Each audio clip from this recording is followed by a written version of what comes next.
Welcome back नाज़रीन। मुस्कुराती सुबह में एक बार फिर खुशामदीद। नाज़रीन, ब्रेक पर जाने से पहले कहा था कि नए सेगमेंट का आगाज़ करूंगी और नया सेगमेंट जो हम आपके लिए लाए हैं वो थोड़ा सा डिफरेंट सेगमेंट लेकर आए हैं, क्योंकि अमूमन हम देख रहे होते हैं कि जो बुक पढ़ने का रुझान होता है और तरह तरह की जो बुक्स हमारे पास माशरे के अंदर इंट्रोड्यूस की जाती हैं, सोसाइटी के अंदर जो पढ़ाई जाती हैं वो इंटरनेशनली बुक्स होती हैं, यानी मगरबी ममालिक की जो कल्चर के अंदर बुक रिवॉल्व हुई भी होती हैं वो हमारी सोसाइटी के अंदर पढ़ाई जाती हैं। और हमारी यूनिवर्सिटीज़ और कॉलेज़ के अंदर स्टूडेंट्स को यही प्रेफर किया जाता है कि आप लोग वहाँ की बुक्स पढ़ें, और जो पाकिस्तान की बुक्स होती हैं और जो यहाँ पर बुक्स लॉन्च की जाती हैं उनको इतना प्रेफर नहीं किया जाता। और साथ ही साथ ये चीज़ भी बहुत ज़्यादा गर्दिश करती है कि जो अमूमन हम देख रहे होते हैं कि सोसाइटी के अंदर आजकल जो है वो हार्ट की डिसीज़ बहुत ज़्यादा बढ़ चुकी हैं। हम हर चौथे बंदे के अंदर देखते हैं तो ये दिल की बीमारी का अमराज जो है वो उससे लाहक होता है। और इन तमाम सिचुएशन के ऊपर क्या ऐसी चीज़ें होती हैं, क्यों इतने लोग जो है वो दिल की बीमारी में मुब्तला हो रहे हैं और ऐसी क्या सिचुएशन है, उस हवाले से हम बात करेंगे।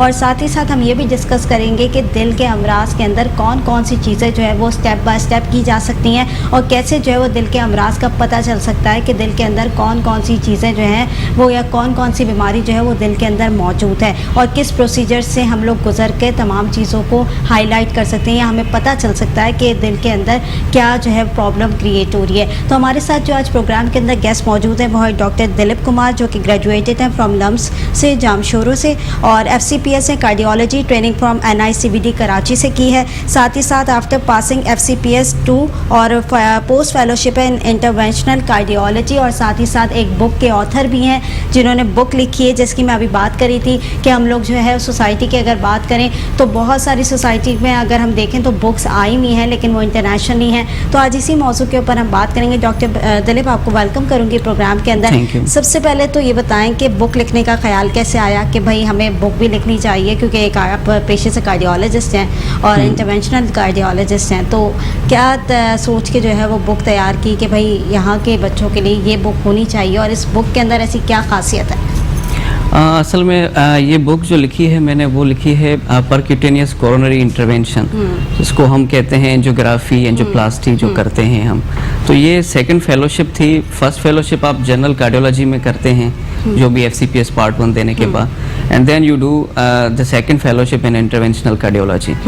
तो when I started the interventional cardiology fellowship, तो उस टाइम पे जो बुक्स थी इंटरवेंशनल कार्डियोलॉजी से रिलेटेड जितनी भी इंटरनेशनल बुक्स थी वो पढ़ी थी मैंने, तो वो मतलब उनमें कुछ ना कुछ कॉम्प्लिकेटेड थी, कुछ थोड़ा सी मुश्किल तरीके से बयान किया हुआ था या बड़ी थी।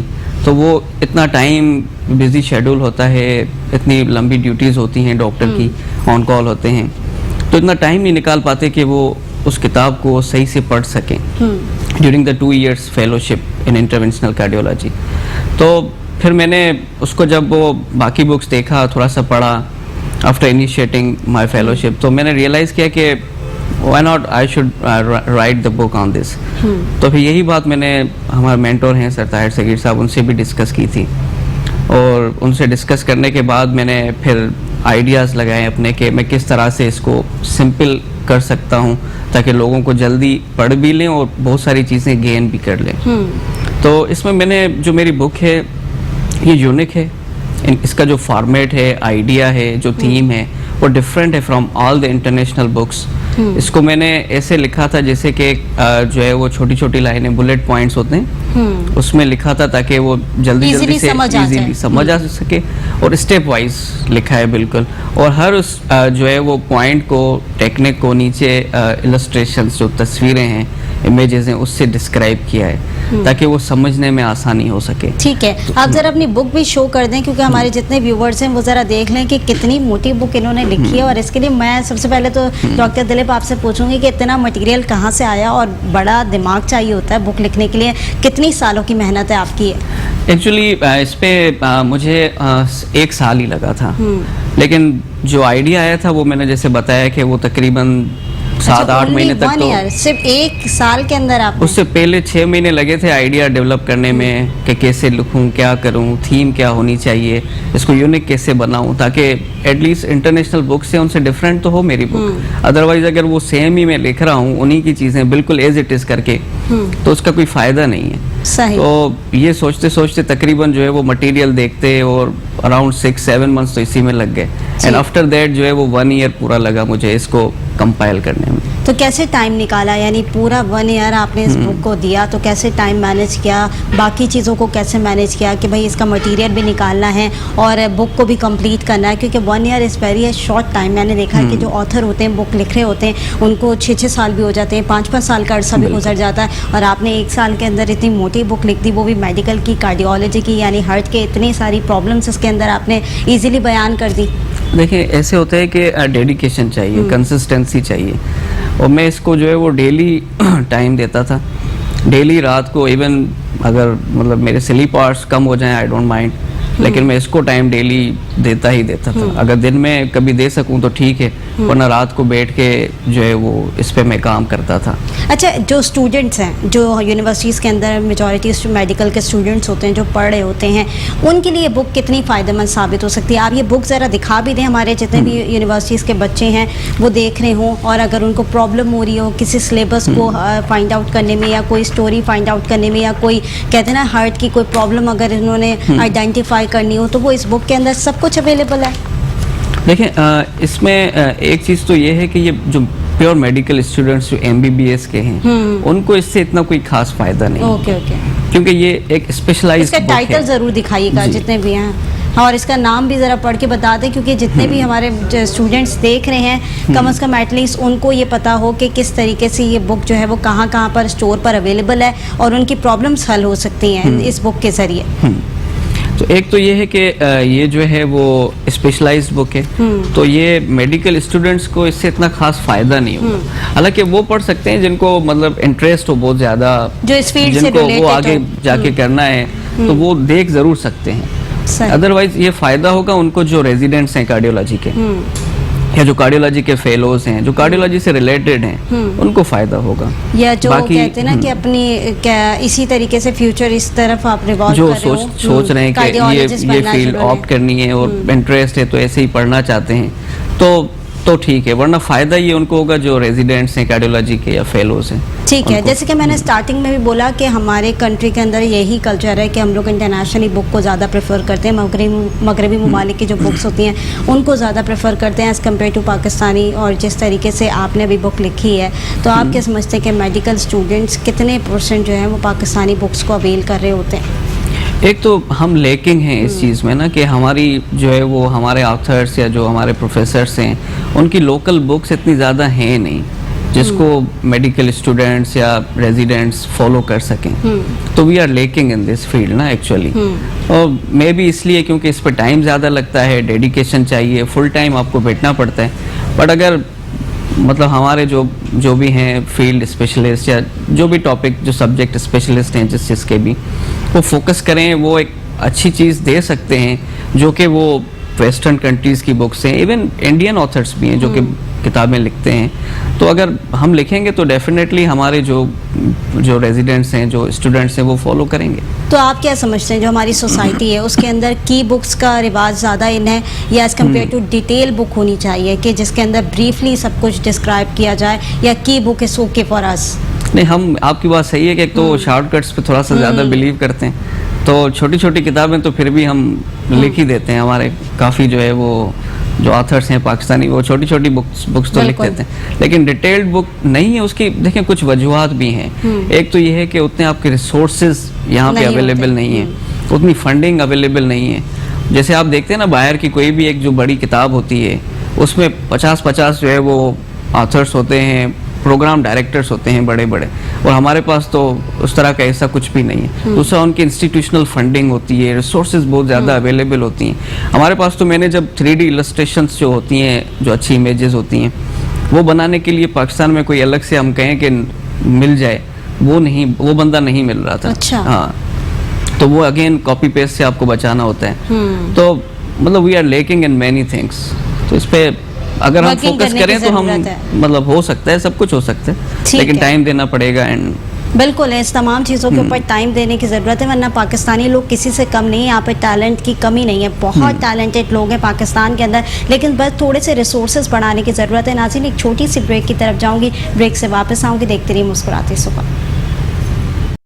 वेलकम बैक नाज़रीन। मुस्कुराती सुबह में एक बार फिर खुशामदीद नाज़रीन। ब्रेक पर जाने से पहले जिस तरीके से हम बात कर रहे थे कि कौन कौन सी ऐसी बुक्स हैं जो कि मेडिकल फील्ड के अंदर पाकिस्तान के अंदर मौजूद हैं, और बहुत सारे ऑथर्स हमारे ऐसे हैं पाकिस्तान के जो कि बुक तो लिखते हैं लेकिन उसको इंट्रोड्यूस कराने के लिए प्रोसीजर उनको जो है वो इतना ब्रीफ नहीं मिल पाता या इतना अच्छा प्रोसीजर नहीं मिल पाता हुकूमत की तरफ से कि उनकी बुक को जो है वो पब्लिश किया जाए या उनकी बुक जो है वो आगे जो है वो इंटरनेशनल लेवल पर भी पब्लिश हो, और ताकि वहाँ के स्टूडेंट्स जो हैं वो भी ये बुक पढ़ सकें और वो भी तमाम चीज़ों के बारे में जान सकें। और जिस तरीके से आज प्रोग्राम के अंदर हम डिस्कस कर रहे थे कि दिल की बीमारियां कौन कौन सी ऐसी हैं जो कि बढ़ गई हैं, और वो भी हम प्रोग्राम में डिस्कस करेंगे, वो भी बहुत सारी चीज़ें जानेंगे कौन सी ऐसी प्रोसीजर होता है जिनसे गुजर के जो है वो दिल की बीमारी का पता लग सकता है। डॉक्टर दिलीप, मैं आपसे जान रही थी और मैं इस बुक के बारे में पूछ रही थी कि पाकिस्तान के निसाब के अंदर तो ऐसी बुक्स को इंट्रोड्यूस कराना मैं कहती हूँ एक लंबा प्रोसीजर है, तो ऐसा कौन सा प्रोसीजर है या ऐसा कौन सा तरीक़ेकार है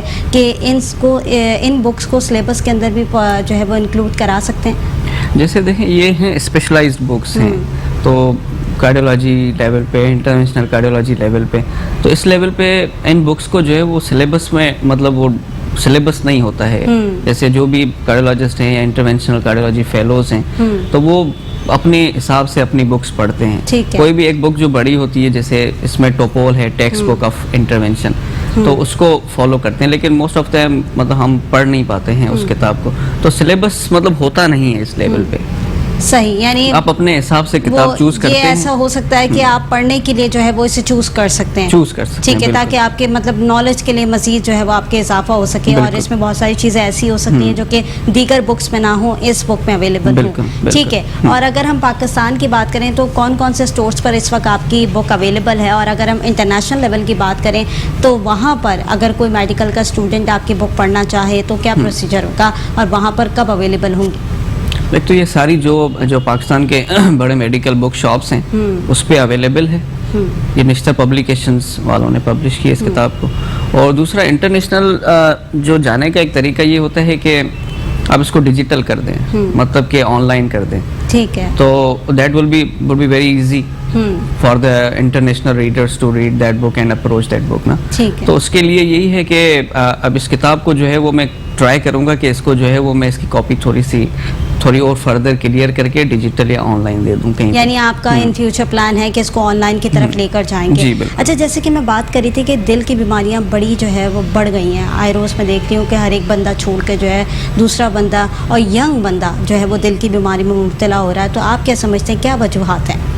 नहीं, हमारे पास जो है पाकिस्तान में ये आजकल जो है वो कार्डियोवास्कुलर डिजीज़ बहुत कॉमन हो गई हैं, और जो मोर्टेलिटी है, जो डेथ का जो रेट है वो सबसे ज़्यादा है पाकिस्तान में कार्डियोवास्कुलर डिजीज़ की वजह से।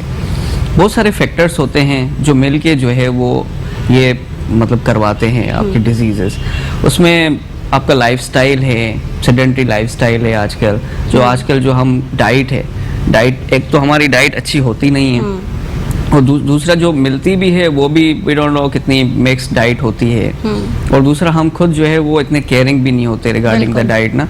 और जंक फूड आजकल हमारी डाइट का बड़ा जो है पार्ट बन चुका है, बहुत ज्यादा हो गया है वो, और उसके बाद जो है आपका सेडेंटरी लाइफस्टाइल, मेरा ख्याल है ये दो चीजें तो सफिशिएंट है ये करवाने के लिए।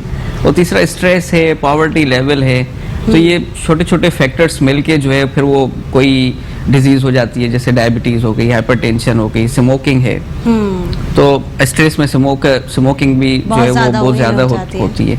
तो ये सब जो है चीज़ें मिलके जो है वो करवा देती हैं। यंग एज में देखें आजकल तो कितना कॉमन। तो इसका बचाव कैसे हो सकता है, यानी मेजॉरिटी जो हमारे लोग हार्ट की डिसीजेस में मुब्तला हो रहे हैं उससे कैसे बचा जा सकता है? खुद से सिंसियर होना पड़ेगा। जब तक खुद से कोई सिंसियर नहीं होगा तो इससे बचना मुश्किल है, क्योंकि इसके लिए भी डेडिकेशन चाहिए। कोई भी आप काम करते हैं उसके लिए डेडिकेशन चाहिए।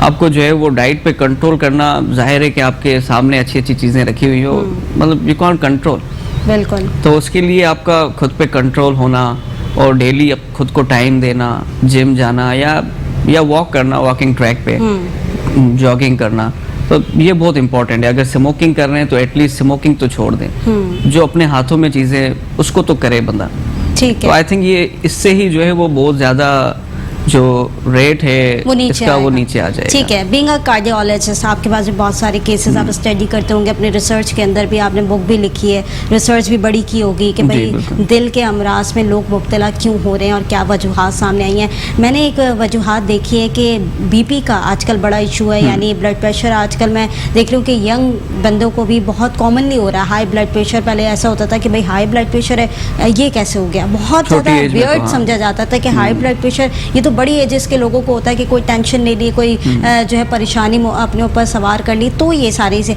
लेकिन आजकल तो कॉमनली हाई ब्लड प्रेशर का इशू है, क्या इसका एक रीज़न स्ट्रेस हो सकता है? Yes, stress can be the factor to develop the blood pressure.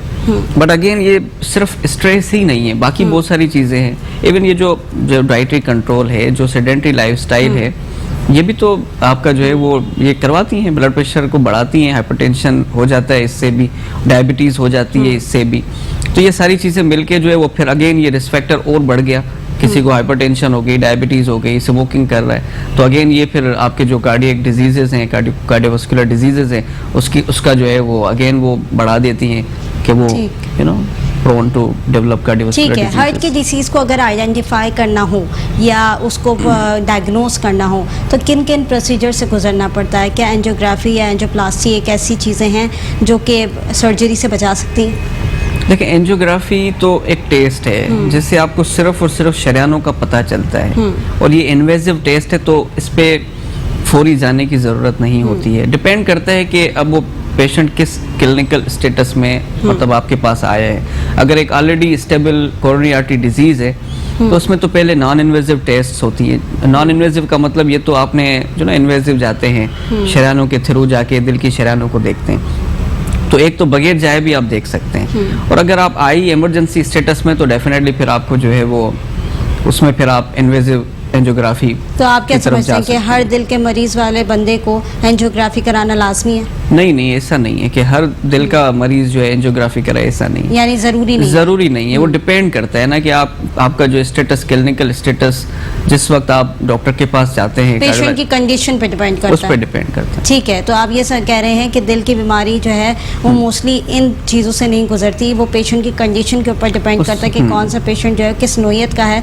और उसके बाद तमाम प्रोसीजर। अच्छा, एक हार्ट की अगर मैं डिसीज़ की बात करूं तो किन किन प्रोसीजर से गुजरना पड़ता है तब जाके डायग्नोस होता है कि इसको ये बीमारी है हार्ट की? देखिए, वो जैसे एक इमरजेंसी सेटिंग में अगर आया है मरीज आपके पास तो वो तो आपको ईसीजी पे ही पता चल जाता है। ईसीजी दिल की पट्टी जो हमने करवाई उस पे ही पता चल जाता है। दूसरा ये है कि अगर ईसीजी भी नॉर्मल है तो हम एक ब्लड टेस्ट करवाते हैं, उससे पता चल जाता है। तीसरा ये कि अगर वो भी नॉर्मल है तो हम जो क्लिनिकल एग्जामिनेशन, क्लिनिकल हिस्ट्री है उससे पता चल जाता है। अगर उसका ऑलरेडी स्टेबल हार्ट डिजीज है तो उसमें फिर हम नॉन इन्वेजिव टेस्ट होती हैं, फिर हम वो करवाते हैं, उससे पता चल जाता है। मतलब फिर डिपेंड करता है कि उसका जो है वो अगेन। जैसे कि आप डाइट की बात कर रहे थे डॉक्टर दिलीप, मैंने आपसे सुना कि आपने कहा कि डाइट बड़ी इंपॉर्टेंट होती है, लोगों का हाथ नहीं रुकता, तो अपने ऊपर जो है कंट्रोल करना सबसे पहला जो है वो टूल होना चाहिए कि आप लोग किसी भी चीज़ों को जो है वो अपने ऊपर अप्लाई करने से पहले सोच लें कि आपके लिए नुकसानदेह तो साबित नहीं हो रही। लेकिन मैंने मेजॉरिटी देखी कि पाकिस्तान के लोग बड़ा जो है डाइट को जो है वो चीज़ों को अमल नहीं करते। डाइट की जो फास्ट फूड हमारी ज़िंदगी में बड़ा इन है, जंक फूड हमारी ज़िंदगी में बड़ा इन है, जिसकी वजह से कोलेस्ट्रॉल का मसला होता है, जिसकी वजह से हार्ट की डिसीज़ का मसला होता है। तो आप क्या समझते हैं कि डाइट प्लान कैसे मैनेज करना चाहिए?